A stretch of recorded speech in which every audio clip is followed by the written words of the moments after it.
ವೀಕ್ಷಕರೇ, ಇವತ್ತು ಮಧ್ಯಾಹ್ನ ರಿಪಬ್ಲಿಕ್ ಕನ್ನಡ ಒಂದು ಸುದ್ದಿಯನ್ನು ಬ್ರೇಕ್ ಮಾಡಿತ್ತು.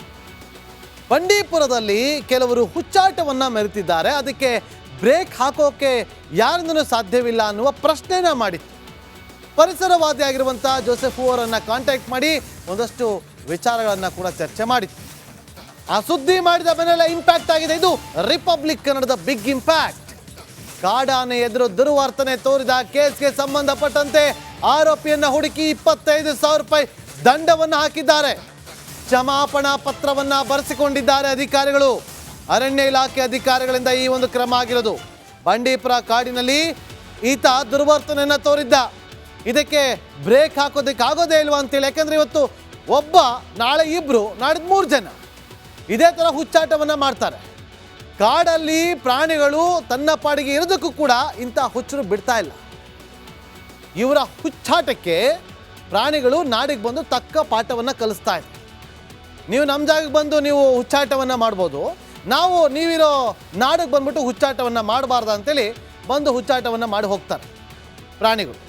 ಹಾಗಾಗಿ ಇಂಥದಕ್ಕೆ ಕಡಿವಾಣ ಹಾಕಬೇಕು ಅಂಥೇಳಿ ರಿಪಬ್ಲಿಕ್ ಕನ್ನಡ ಮಧ್ಯಾಹ್ನ ಸುದ್ದಿಯನ್ನು ಬ್ರೇಕ್ ಮಾಡಿತ್ತು. ಬ್ರೇಕ್ ಮಾಡಿದ ತಕ್ಷಣವೇ ಅಧಿಕಾರಿಗಳು ಎಚ್ಚೆತ್ತುಕೊಂಡು ಆತನ ವಿಳಾಸದ ಸಮೇತವಾಗಿ ಪತ್ತೆ ಹಚ್ಚಿ 25,000 ದಂಡವನ್ನು ಹಾಕಿದ್ದಾರೆ. 25,000 ಕಟ್ಟಿಸ್ಕೊಂಡು ಕ್ಷಮಾಪಣಾ ಪತ್ರ. ಜೀವನದಲ್ಲಿ ಇಂಥ ಒಂದು ತಪ್ಪನ್ನು ಆತನೂ ಮಾಡಲ್ಲ, ಇನ್ನೊಬ್ರು ಕೂಡ ಮಾಡೋದಕ್ಕೆ ಹೋಗಬೇಡಿ. ಮುಂದಿನ ಸುದ್ದಿಯತ್ತ ಗಮನ ಹರಿಸೋಣ. ವೀಕ್ಷಕರೇ, ಇವತ್ತು ಮಧ್ಯಾಹ್ನ ರಿಪಬ್ಲಿಕ್ ಕನ್ನಡ ಒಂದು ಸುದ್ದಿಯನ್ನು ಬ್ರೇಕ್ ಮಾಡಿತ್ತು. ಬಂಡೀಪುರದಲ್ಲಿ ಕೆಲವರು ಹುಚ್ಚಾಟವನ್ನು ಮೆರೆತಿದ್ದಾರೆ. ಅದಕ್ಕೆ ಬ್ರೇಕ್ ಹಾಕೋಕೆ ಯಾರಿಂದಲೂ ಸಾಧ್ಯವಿಲ್ಲ ಅನ್ನುವ ಪ್ರಶ್ನೆನ ಮಾಡಿತ್ತು. ಪರಿಸರವಾದಿಯಾಗಿರುವಂಥ ಜೋಸೆಫ್ ಅವರನ್ನು ಕಾಂಟ್ಯಾಕ್ಟ್ ಮಾಡಿ ಒಂದಷ್ಟು ವಿಚಾರಗಳನ್ನು ಕೂಡ ಚರ್ಚೆ ಮಾಡಿತ್ತು. ಆ ಸುದ್ದಿ ಮಾಡಿದ ಬೆನ್ನಲ್ಲೇ ಇಂಪ್ಯಾಕ್ಟ್ ಆಗಿದೆ. ಇದು ರಿಪಬ್ಲಿಕ್ ಕನ್ನಡದ ಬಿಗ್ ಇಂಪ್ಯಾಕ್ಟ್. ಕಾಡಾನೆ ಎದುರು ದುರ್ವರ್ತನೆ ತೋರಿದ ಕೇಸ್ಗೆ ಸಂಬಂಧಪಟ್ಟಂತೆ ಆರೋಪಿಯನ್ನ ಹುಡುಕಿ 25,000 ರೂಪಾಯಿ ದಂಡವನ್ನು ಹಾಕಿದ್ದಾರೆ. ಕ್ಷಮಾಪಣಾ ಪತ್ರವನ್ನ ಬರೆಸಿಕೊಂಡಿದ್ದಾರೆ ಅಧಿಕಾರಿಗಳು. ಅರಣ್ಯ ಇಲಾಖೆ ಅಧಿಕಾರಿಗಳಿಂದ ಈ ಒಂದು ಕ್ರಮ ಆಗಿರೋದು. ಬಂಡೀಪುರ ಕಾಡಿನಲ್ಲಿ ಈತ ದುರ್ವರ್ತನೆಯನ್ನ ತೋರಿದ್ದ. ಇದಕ್ಕೆ ಬ್ರೇಕ್ ಹಾಕೋದಕ್ಕಾಗೋದೇ ಇಲ್ವಾ ಅಂತೇಳಿ. ಯಾಕಂದ್ರೆ ಇವತ್ತು ಒಬ್ಬ, ನಾಳೆ ಇಬ್ರು, ನಾಡಿದ್ದು 3 ಜನ ಇದೇ ಥರ ಹುಚ್ಚಾಟವನ್ನು ಮಾಡ್ತಾರೆ. ಕಾಡಲ್ಲಿ ಪ್ರಾಣಿಗಳು ತನ್ನ ಪಾಡಿಗೆ ಇರೋದಕ್ಕೂ ಕೂಡ ಇಂಥ ಹುಚ್ಚರು ಬಿಡ್ತಾ ಇಲ್ಲ. ಇವರ ಹುಚ್ಚಾಟಕ್ಕೆ ಪ್ರಾಣಿಗಳು ನಾಡಿಗೆ ಬಂದು ತಕ್ಕ ಪಾಠವನ್ನು ಕಲಿಸ್ತಾ ಇದೆ. ನೀವು ನಮ್ಮ ಜಾಗಕ್ಕೆ ಬಂದು ನೀವು ಹುಚ್ಚಾಟವನ್ನು ಮಾಡ್ಬೋದು, ನಾವು ನೀವಿರೋ ನಾಡಿಗೆ ಬಂದ್ಬಿಟ್ಟು ಹುಚ್ಚಾಟವನ್ನು ಮಾಡಬಾರ್ದು ಅಂತೇಳಿ ಬಂದು ಹುಚ್ಚಾಟವನ್ನು ಮಾಡಿ ಹೋಗ್ತಾರೆ ಪ್ರಾಣಿಗಳು. ಹಾಗಾಗಿ ಇಂಥದಕ್ಕೆ ಕಡಿವಾಣ ಹಾಕಬೇಕು ಅಂಥೇಳಿ ರಿಪಬ್ಲಿಕ್ ಕನ್ನಡ ಮಧ್ಯಾಹ್ನ ಸುದ್ದಿಯನ್ನು ಬ್ರೇಕ್ ಮಾಡಿತ್ತು. ಬ್ರೇಕ್ ಮಾಡಿದ ತಕ್ಷಣವೇ ಅಧಿಕಾರಿಗಳು ಎಚ್ಚೆತ್ತುಕೊಂಡು ಆತನ ವಿಳಾಸದ ಸಮೇತವಾಗಿ ಪತ್ತೆ ಹಚ್ಚಿ 25,000 ದಂಡವನ್ನು ಹಾಕಿದ್ದಾರೆ. 25,000 ಕಟ್ಟಿಸ್ಕೊಂಡು ಕ್ಷಮಾಪಣಾ ಪತ್ರ. ಜೀವನದಲ್ಲಿ ಇಂಥ ಒಂದು ತಪ್ಪನ್ನು ಆತನೂ ಮಾಡಲ್ಲ, ಇನ್ನೊಬ್ರು ಕೂಡ ಮಾಡೋದಕ್ಕೆ ಹೋಗಬೇಡಿ. ಮುಂದಿನ ಸುದ್ದಿಯತ್ತ ಗಮನ ಹರಿಸೋಣ. ವೀಕ್ಷಕರೇ, ಇವತ್ತು ಮಧ್ಯಾಹ್ನ ರಿಪಬ್ಲಿಕ್ ಕನ್ನಡ ಒಂದು ಸುದ್ದಿಯನ್ನು ಬ್ರೇಕ್ ಮಾಡಿತ್ತು. ಬಂಡೀಪುರದಲ್ಲಿ ಕೆಲವರು ಹುಚ್ಚಾಟವನ್ನು ಮೆರೆತಿದ್ದಾರೆ. ಅದಕ್ಕೆ ಬ್ರೇಕ್ ಹಾಕೋಕೆ ಯಾರಿಂದಲೂ ಸಾಧ್ಯವಿಲ್ಲ ಅನ್ನುವ ಪ್ರಶ್ನೆನ ಮಾಡಿತ್ತು. ಪರಿಸರವಾದಿಯಾಗಿರುವಂಥ ಜೋಸೆಫ್ ಅವರನ್ನು ಕಾಂಟ್ಯಾಕ್ಟ್ ಮಾಡಿ ಒಂದಷ್ಟು ವಿಚಾರಗಳನ್ನು ಕೂಡ ಚರ್ಚೆ ಮಾಡಿತ್ತು. ಆ ಸುದ್ದಿ ಮಾಡಿದ ಬೆನ್ನಲ್ಲೇ ಇಂಪ್ಯಾಕ್ಟ್ ಆಗಿದೆ. ಇದು ರಿಪಬ್ಲಿಕ್ ಕನ್ನಡದ ಬಿಗ್ ಇಂಪ್ಯಾಕ್ಟ್. ಕಾಡಾನೆ ಎದುರು ದುರ್ವರ್ತನೆ ತೋರಿದ ಕೇಸ್ಗೆ ಸಂಬಂಧಪಟ್ಟಂತೆ ಆರೋಪಿಯನ್ನ ಹುಡುಕಿ 25,000 ರೂಪಾಯಿ ದಂಡವನ್ನು ಹಾಕಿದ್ದಾರೆ. ಕ್ಷಮಾಪಣಾ ಪತ್ರವನ್ನ ಬರೆಸಿಕೊಂಡಿದ್ದಾರೆ ಅಧಿಕಾರಿಗಳು. ಅರಣ್ಯ ಇಲಾಖೆ ಅಧಿಕಾರಿಗಳಿಂದ ಈ ಒಂದು ಕ್ರಮ ಆಗಿರೋದು. ಬಂಡೀಪುರ ಕಾಡಿನಲ್ಲಿ ಈತ ದುರ್ವರ್ತನೆಯನ್ನ ತೋರಿದ್ದ. ಇದಕ್ಕೆ ಬ್ರೇಕ್ ಹಾಕೋದಕ್ಕಾಗೋದೇ ಇಲ್ವಾ ಅಂತೇಳಿ. ಯಾಕಂದ್ರೆ ಇವತ್ತು ಒಬ್ಬ, ನಾಳೆ ಇಬ್ರು, ನಾಡಿದ್ದು 3 ಜನ ಇದೇ ಥರ ಹುಚ್ಚಾಟವನ್ನು ಮಾಡ್ತಾರೆ. ಕಾಡಲ್ಲಿ ಪ್ರಾಣಿಗಳು ತನ್ನ ಪಾಡಿಗೆ ಇರೋದಕ್ಕೂ ಕೂಡ ಇಂಥ ಹುಚ್ಚರು ಬಿಡ್ತಾ ಇಲ್ಲ. ಇವರ ಹುಚ್ಚಾಟಕ್ಕೆ ಪ್ರಾಣಿಗಳು ನಾಡಿಗೆ ಬಂದು ತಕ್ಕ ಪಾಠವನ್ನು ಕಲಿಸ್ತಾ ಇದೆ. ನೀವು ನಮ್ಮ ಜಾಗಕ್ಕೆ ಬಂದು ನೀವು ಹುಚ್ಚಾಟವನ್ನು ಮಾಡ್ಬೋದು, ನಾವು ನೀವಿರೋ ನಾಡಿಗೆ ಬಂದ್ಬಿಟ್ಟು ಹುಚ್ಚಾಟವನ್ನು ಮಾಡಬಾರ್ದು ಅಂತೇಳಿ ಬಂದು ಹುಚ್ಚಾಟವನ್ನು ಮಾಡಿ ಹೋಗ್ತಾರೆ ಪ್ರಾಣಿಗಳು. ಹಾಗಾಗಿ ಇಂಥದಕ್ಕೆ ಕಡಿವಾಣ ಹಾಕಬೇಕು ಅಂಥೇಳಿ ರಿಪಬ್ಲಿಕ್ ಕನ್ನಡ ಮಧ್ಯಾಹ್ನ ಸುದ್ದಿಯನ್ನು ಬ್ರೇಕ್ ಮಾಡಿತ್ತು. ಬ್ರೇಕ್ ಮಾಡಿದ ತಕ್ಷಣವೇ ಅಧಿಕಾರಿಗಳು ಎಚ್ಚೆತ್ತುಕೊಂಡು ಆತನ ವಿಳಾಸದ ಸಮೇತವಾಗಿ ಪತ್ತೆ ಹಚ್ಚಿ 25,000 ದಂಡವನ್ನು ಹಾಕಿದ್ದಾರೆ. 25,000 ಕಟ್ಟಿಸ್ಕೊಂಡು ಕ್ಷಮಾಪಣಾ ಪತ್ರ. ಜೀವನದಲ್ಲಿ ಇಂಥ ಒಂದು ತಪ್ಪನ್ನು ಆತನೂ ಮಾಡಲ್ಲ, ಇನ್ನೊಬ್ರು ಕೂಡ ಮಾಡೋದಕ್ಕೆ ಹೋಗಬೇಡಿ. ಮುಂದಿನ ಸುದ್ದಿಯತ್ತ ಗಮನ ಹರಿಸೋಣ.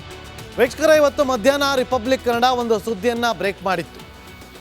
ಬಂಡೀಪುರದಲ್ಲಿ ಕೆಲವರು ಹುಚ್ಚಾಟವನ್ನ ಮೆರೆತಿದ್ದಾರೆ. ಅದಕ್ಕೆ ಬ್ರೇಕ್ ಹಾಕೋಕೆ ಯಾರಿಂದನೂ ಸಾಧ್ಯವಿಲ್ಲ ಅನ್ನುವ ಪ್ರಶ್ನೆನ ಮಾಡಿತ್ತು. ಪರಿಸರವಾದಿಯಾಗಿರುವಂಥ ಜೋಸೆಫ್ ಅವರನ್ನು ಕಾಂಟ್ಯಾಕ್ಟ್ ಮಾಡಿ ಒಂದಷ್ಟು ವಿಚಾರಗಳನ್ನು ಕೂಡ ಚರ್ಚೆ ಮಾಡಿತ್ತು. ಆ ಸುದ್ದಿ ಮಾಡಿದ ಬೆನ್ನಲ್ಲೇ ಇಂಪ್ಯಾಕ್ಟ್ ಆಗಿದೆ. ಇದು ರಿಪಬ್ಲಿಕ್ ಕನ್ನಡದ ಬಿಗ್ ಇಂಪ್ಯಾಕ್ಟ್. ಕಾಡಾನೆ ಎದುರು ದುರ್ವರ್ತನೆ ತೋರಿದ ಕೇಸ್ಗೆ ಸಂಬಂಧಪಟ್ಟಂತೆ ಆರೋಪಿಯನ್ನ ಹುಡುಕಿ 25,000 ರೂಪಾಯಿ ದಂಡವನ್ನು ಹಾಕಿದ್ದಾರೆ. ಕ್ಷಮಾಪಣಾ ಪತ್ರವನ್ನ ಬರೆಸಿಕೊಂಡಿದ್ದಾರೆ ಅಧಿಕಾರಿಗಳು. ಅರಣ್ಯ ಇಲಾಖೆ ಅಧಿಕಾರಿಗಳಿಂದ ಈ ಒಂದು ಕ್ರಮ ಆಗಿರೋದು. ಬಂಡೀಪುರ ಕಾಡಿನಲ್ಲಿ ಈತ ದುರ್ವರ್ತನೆಯನ್ನ ತೋರಿದ್ದ. ಇದಕ್ಕೆ ಬ್ರೇಕ್ ಹಾಕೋದಕ್ಕೆ ಆಗೋದೇ ಇಲ್ವಾ ಅಂತೇಳಿ. ಯಾಕಂದ್ರೆ ಇವತ್ತು ಒಬ್ಬ, ನಾಳೆ ಇಬ್ರು, ನಾಡಿದ್ದು 3 ಜನ ಇದೇ ಥರ ಹುಚ್ಚಾಟವನ್ನ ಮಾಡ್ತಾರೆ. ಕಾಡಲ್ಲಿ ಪ್ರಾಣಿಗಳು ತನ್ನ ಪಾಡಿಗೆ ಇರೋದಕ್ಕೂ ಕೂಡ ಇಂಥ ಹುಚ್ಚರು ಬಿಡ್ತಾ ಇಲ್ಲ. ಇವರ ಹುಚ್ಚಾಟಕ್ಕೆ ಪ್ರಾಣಿಗಳು ನಾಡಿಗೆ ಬಂದು ತಕ್ಕ ಪಾಠವನ್ನು ಕಲಿಸ್ತಾ ಇದೆ. ನೀವು ನಮ್ಮ ಜಾಗಕ್ಕೆ ಬಂದು ನೀವು ಹುಚ್ಚಾಟವನ್ನು ಮಾಡ್ಬೋದು, ನಾವು ನೀವಿರೋ ನಾಡಿಗೆ ಬಂದ್ಬಿಟ್ಟು ಹುಚ್ಚಾಟವನ್ನು ಮಾಡಬಾರ್ದು ಅಂತೇಳಿ ಬಂದು ಹುಚ್ಚಾಟವನ್ನು ಮಾಡಿ ಹೋಗ್ತಾರೆ ಪ್ರಾಣಿಗಳು. ಹಾಗಾಗಿ ಇಂಥದಕ್ಕೆ ಕಡಿವಾಣ ಹಾಕಬೇಕು ಅಂಥೇಳಿ ರಿಪಬ್ಲಿಕ್ ಕನ್ನಡ ಮಧ್ಯಾಹ್ನ ಸುದ್ದಿಯನ್ನು ಬ್ರೇಕ್ ಮಾಡಿತ್ತು. ಬ್ರೇಕ್ ಮಾಡಿದ ತಕ್ಷಣವೇ ಅಧಿಕಾರಿಗಳು ಎಚ್ಚೆತ್ತುಕೊಂಡು ಆತನ ವಿಳಾಸದ ಸಮೇತವಾಗಿ ಪತ್ತೆ ಹಚ್ಚಿ 25,000 ದಂಡವನ್ನು ಹಾಕಿದ್ದಾರೆ. 25,000 ಕಟ್ಟಿಸ್ಕೊಂಡು ಕ್ಷಮಾಪಣಾ ಪತ್ರ. ಜೀವನದಲ್ಲಿ ಇಂಥ ಒಂದು ತಪ್ಪನ್ನು ಆತನೂ ಮಾಡಲ್ಲ, ಇನ್ನೊಬ್ರು ಕೂಡ ಮಾಡೋದಕ್ಕೆ ಹೋಗಬೇಡಿ. ಮುಂದಿನ ಸುದ್ದಿಯತ್ತ ಗಮನ ಹರಿಸೋಣ. ವೀಕ್ಷಕರ, ಇವತ್ತು ಮಧ್ಯಾಹ್ನ ರಿಪಬ್ಲಿಕ್ ಕನ್ನಡ ಒಂದು ಸುದ್ದಿಯನ್ನು ಬ್ರೇಕ್ ಮಾಡಿತ್ತು. ಬಂಡೀಪುರದಲ್ಲಿ ಕೆಲವರು ಹುಚ್ಚಾಟವನ್ನು ಮೆರೆತಿದ್ದಾರೆ. ಅದಕ್ಕೆ ಬ್ರೇಕ್ ಹಾಕೋಕೆ ಯಾರಿಂದನೂ ಸಾಧ್ಯವಿಲ್ಲ ಅನ್ನುವ ಪ್ರಶ್ನೆನ ಮಾಡಿತ್ತು. ಪರಿಸರವಾದಿಯಾಗಿರುವಂಥ ಜೋಸೆಫ್ ಅವರನ್ನು ಕಾಂಟ್ಯಾಕ್ಟ್ ಮಾಡಿ ಒಂದಷ್ಟು ವಿಚಾರಗಳನ್ನು ಕೂಡ ಚರ್ಚೆ ಮಾಡಿತ್ತು. ಆ ಸುದ್ದಿ ಮಾಡಿದ ಬೆನ್ನಲ್ಲೇ ಇಂಪ್ಯಾಕ್ಟ್ ಆಗಿದೆ. ಇದು ರಿಪಬ್ಲಿಕ್ ಕನ್ನಡದ ಬಿಗ್ ಇಂಪ್ಯಾಕ್ಟ್. ಕಾಡಾನೆ ಎದುರು ದುರ್ವರ್ತನೆ ತೋರಿದ ಕೇಸ್ಗೆ ಸಂಬಂಧಪಟ್ಟಂತೆ ಆರೋಪಿಯನ್ನ ಹುಡುಕಿ 25,000 ರೂಪಾಯಿ ದಂಡವನ್ನು ಹಾಕಿದ್ದಾರೆ. ಕ್ಷಮಾಪಣಾ ಪತ್ರವನ್ನ ಬರೆಸಿಕೊಂಡಿದ್ದಾರೆ ಅಧಿಕಾರಿಗಳು. ಅರಣ್ಯ ಇಲಾಖೆ ಅಧಿಕಾರಿಗಳಿಂದ ಈ ಒಂದು ಕ್ರಮ ಆಗಿರೋದು. ಬಂಡೀಪುರ ಕಾಡಿನಲ್ಲಿ ಈತ ದುರ್ವರ್ತನೆಯನ್ನ ತೋರಿದ್ದ. ಇದಕ್ಕೆ ಬ್ರೇಕ್ ಹಾಕೋದಕ್ಕೆ ಆಗೋದೇ ಇಲ್ವಾ ಅಂತೇಳಿ. ಯಾಕಂದ್ರೆ ಇವತ್ತು ಒಬ್ಬ, ನಾಳೆ ಇಬ್ರು, ನಾಡಿದ್ದು 3 ಜನ ಇದೇ ಥರ ಹುಚ್ಚಾಟವನ್ನು ಮಾಡ್ತಾರೆ.